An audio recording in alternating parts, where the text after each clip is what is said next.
Hello, this is Clever Crypto Mining channel and today's topic is PlanetWatch saturation point. I see a lot of questions about that and it is an important concept about PlanetWatch because saturation point has a major influence in the income you can expect from a sensor. So let's talk about that in details and hopefully everyone can understand what exactly that means. So what is saturation point? To understand the meaning of the saturation point, first we have to talk about the token model of PlanetWatch. PlanetWatch has issued a utility token on the Algorand blockchain named Planet. They determine the maximum token supply, well basically the maximum amount of tokens, which is 4,500 million planets, which is by the way the estimated age of our planet Earth.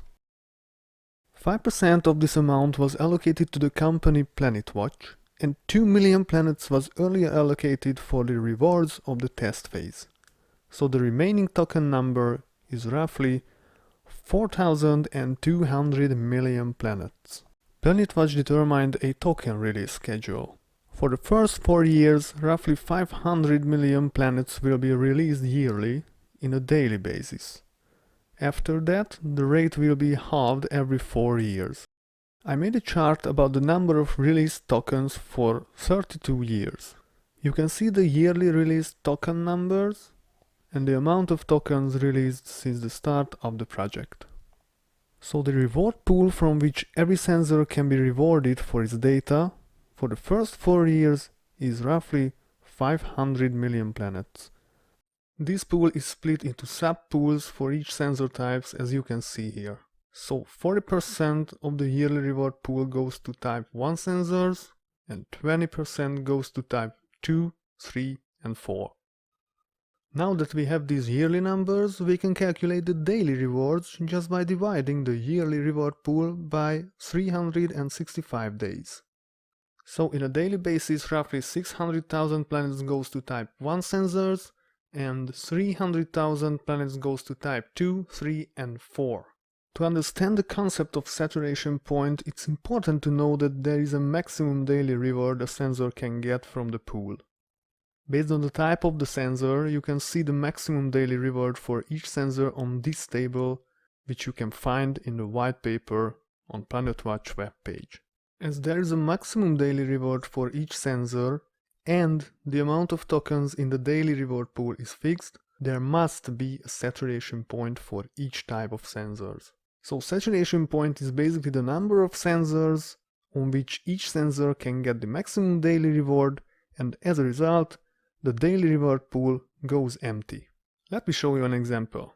Let's take type 4 sensors, which daily reward pool is roughly 300,000 planets.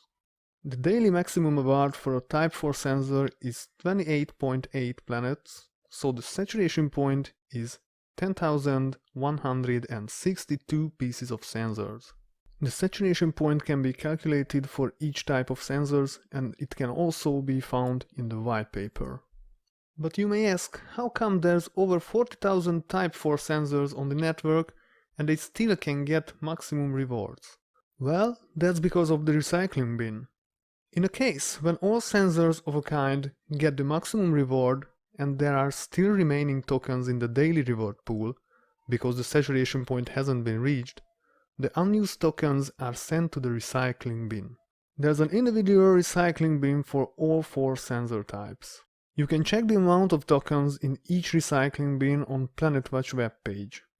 You can also check the number of online sensors for each type on PlanetWatch webpage.